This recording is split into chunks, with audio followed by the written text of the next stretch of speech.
Mary Helen Dara, Taylor Automotive Family Women in the Driver's Seat. Today I am with the amazing Victoria Kimmel, our Lima ambassador, and she is going to tell us who is in the driver's seat. Thank you, Mary Helen. I am so excited to talk with Dr. Erin Torres of the Lima Symphony and so many other organizations. She is a flutist and an educator and a musician, and I'm just so excited to go in and meet her.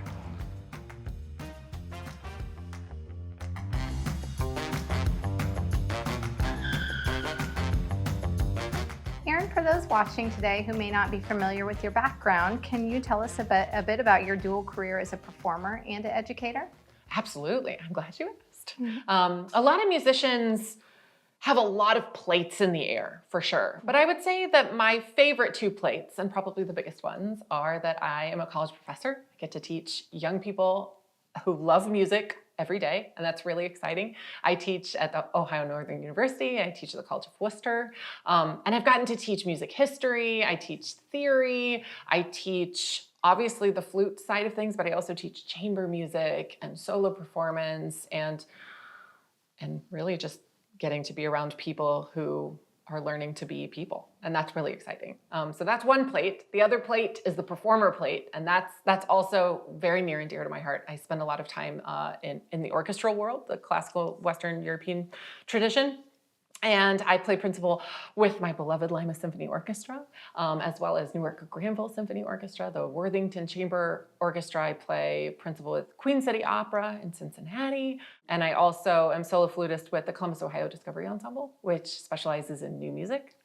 And so I get to play a lot, which is really exciting. I get to play a lot of different music all the time. And I get to meet new people doing that, which is kind of the best part. I also teach young people. I teach people that are like my applied lessons. So I teach little bitty babies that are playing the flute for the first time, maybe even the recorder to start with. And I teach adult amateurs that are young at heart and love to play their instrument. So that's also really a plate, but I kind of put that in the educator plate. So educator, performer, and then everything else that falls in between, which is awesome. So. Love it. And how fortunate those that you educate are. You could just, the passion you have for what you do just exudes. So that's really cool. So what does a typical day or week look like for you in terms of practicing, teaching, performing, leadership duties? I could probably answer that question better by showing you my planner, and people who know me would be laughing about this because I have this color-coded to within an inch of its life planner.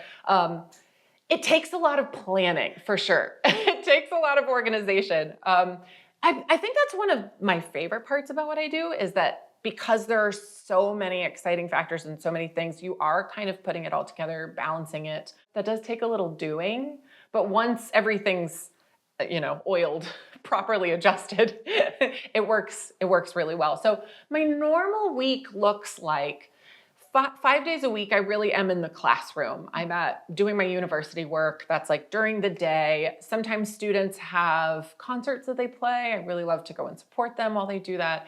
So there might be some evening time that's associated with university work, and that's where my applied teaching also fits in. And then my orchestra work sort of is in the evenings. So a lot of times a rehearsal series will be maybe Wednesday through Saturday or Tuesday through Saturday.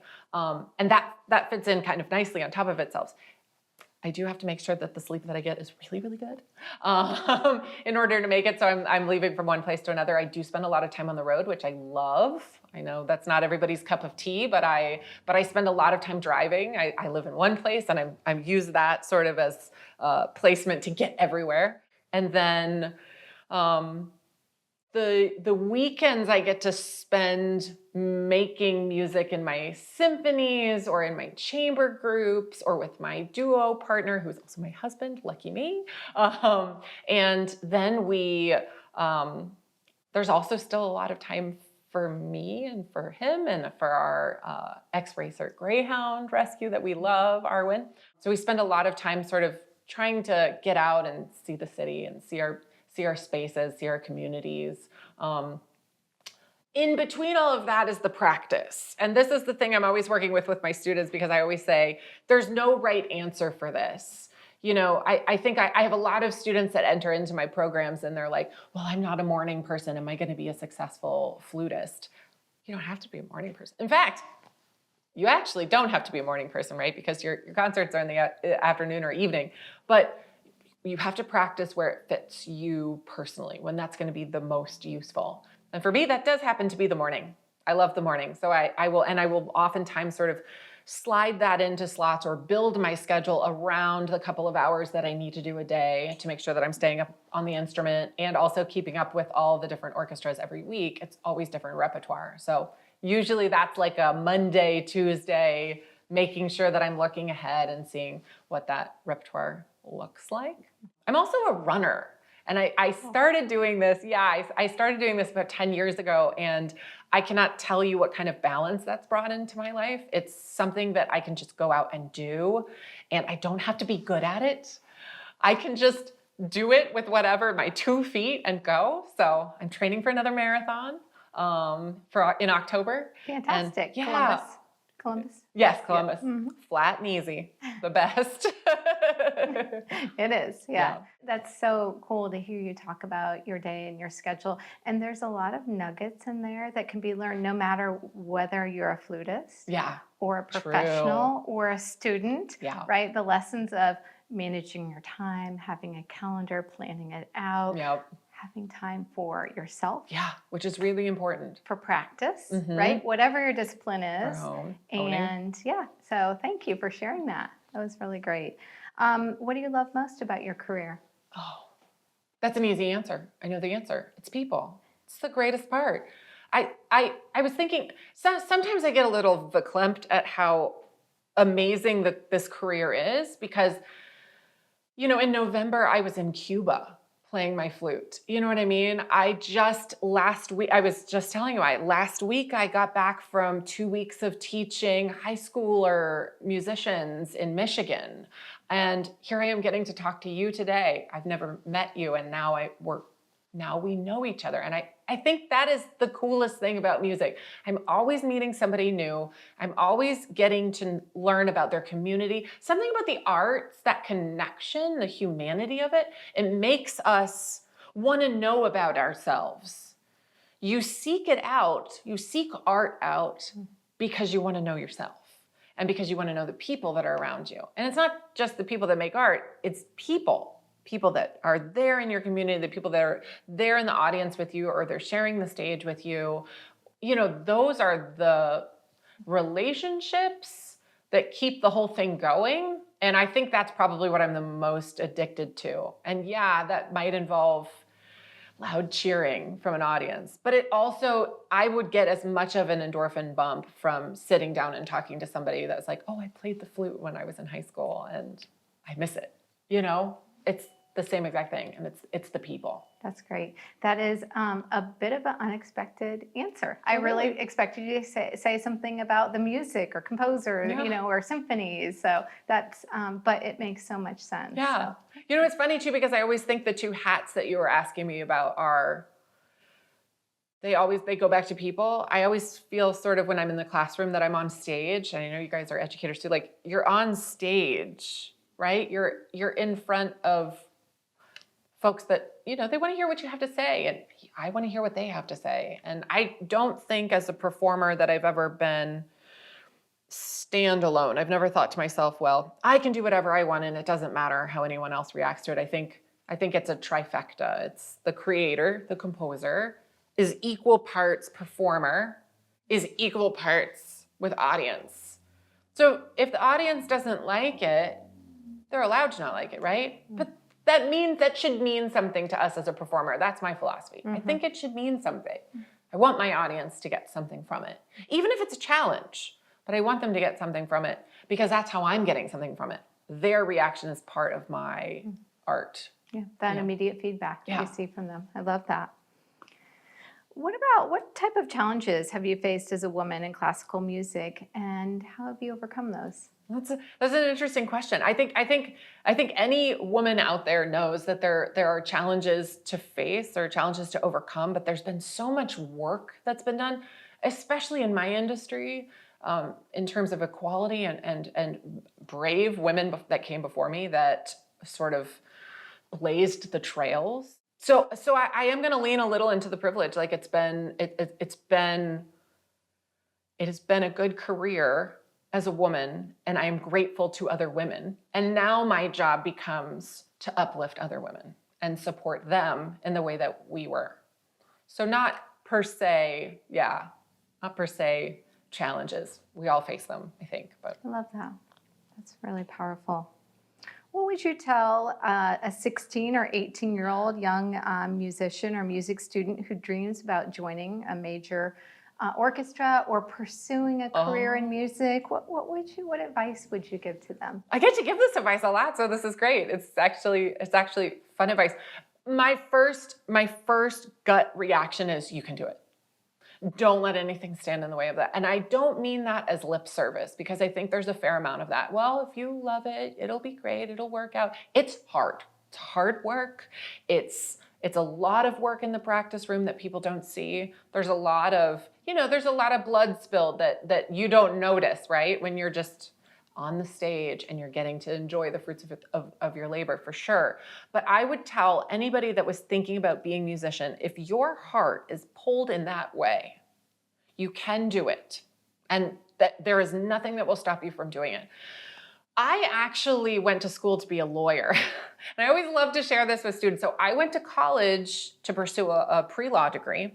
And I was getting a music minor. I went to school with a great music program and I loved my flute. But I was definitely one of those kids that sort of in middle school was like, well, I'm definitely not going to do it in high school. And then when I got to high school, well, I'm definitely not going to do it in college. And then I got to college and I said, well, I'm really not ready to hang it up. But, I have all these other things that I want to do. And I'm going to toot my own horn. I actually think I was pretty good at the law stuff. I was a quick study. It's easy for me to consume the material and use that. And I remember having this sort of catharsis. I think I had just turned 20 and I had this catharsis as I was entering in my junior year. It's just not doing it for me. I'm actually bored. But this I've never been bored by. And I think it's the people. And then there's people in all industries, right?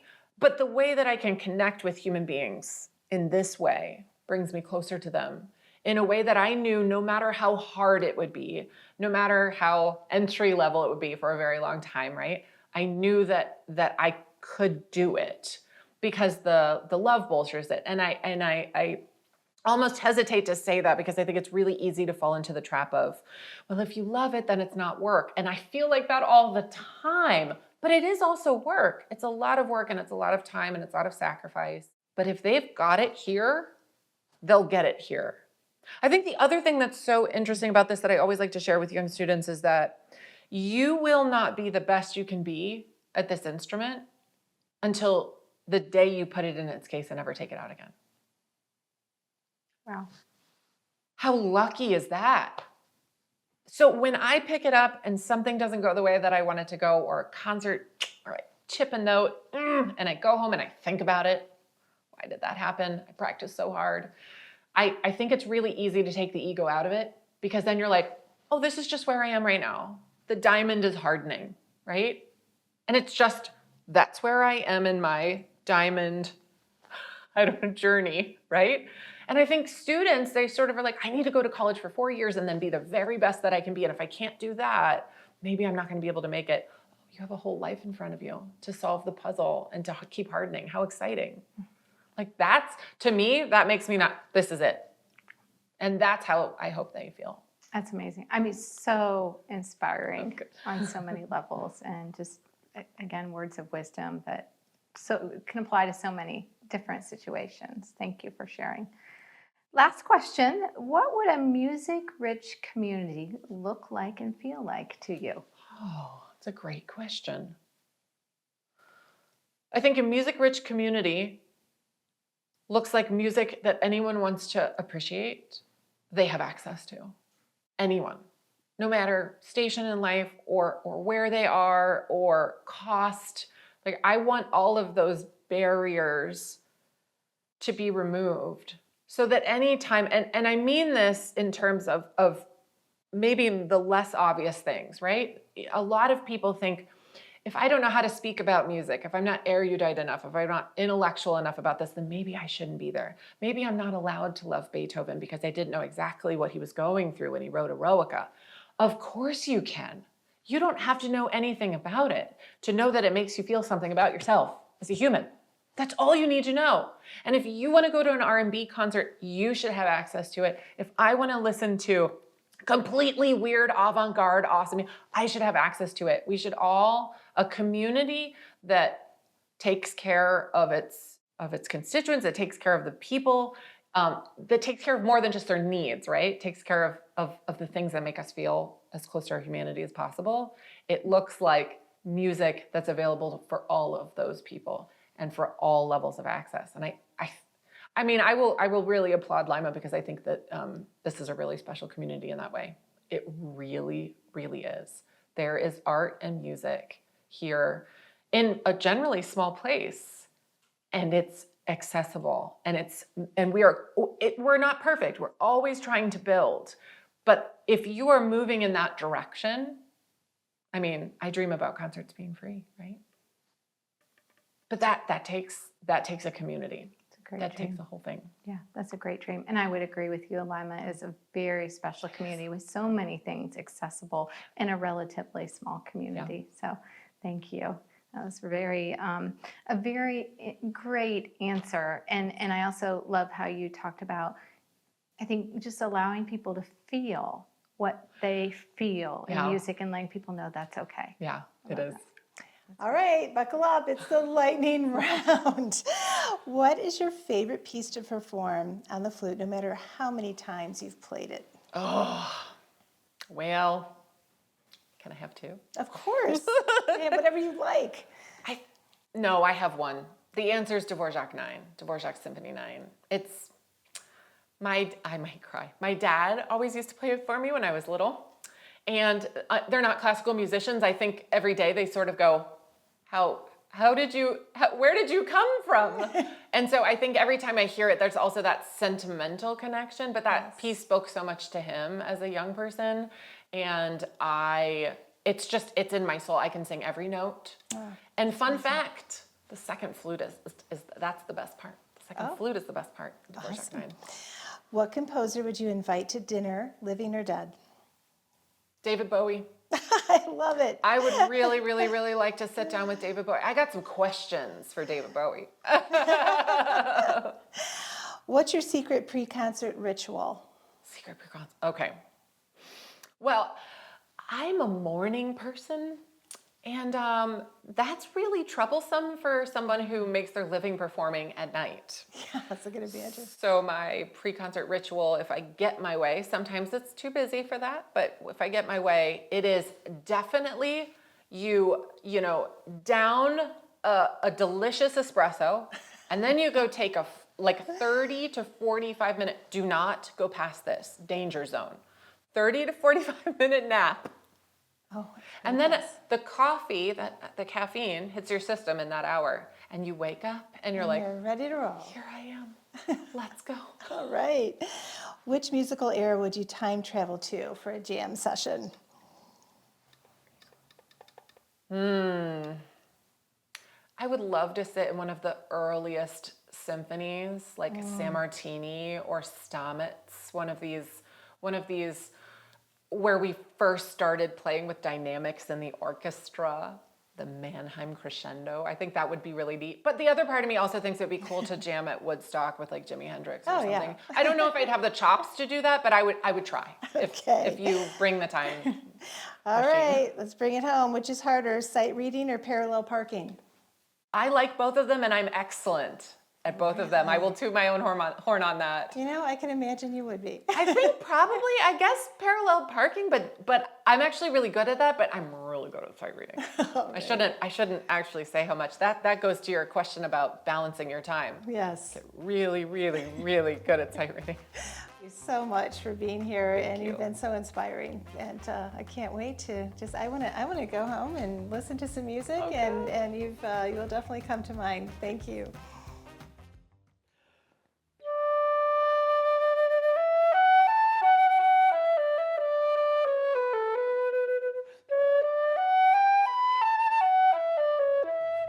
Thank you, Dr. Erin Torres. We really enjoyed our time with you. Your words are very inspiring. Let's head down the road and see who's next in the driver's seat.